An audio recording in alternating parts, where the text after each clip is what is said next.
If you want to create 3D effect in Adobe Illustrator 2023, then this tutorial is for you. First, draw a rectangle. I added gradients in rectangle. Now take type tool and type anything.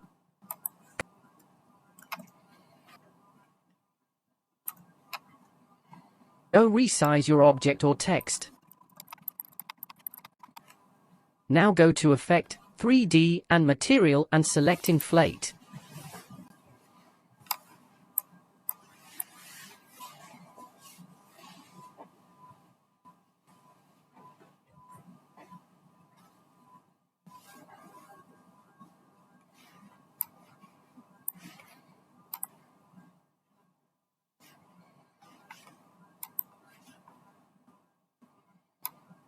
And that's it, you are done.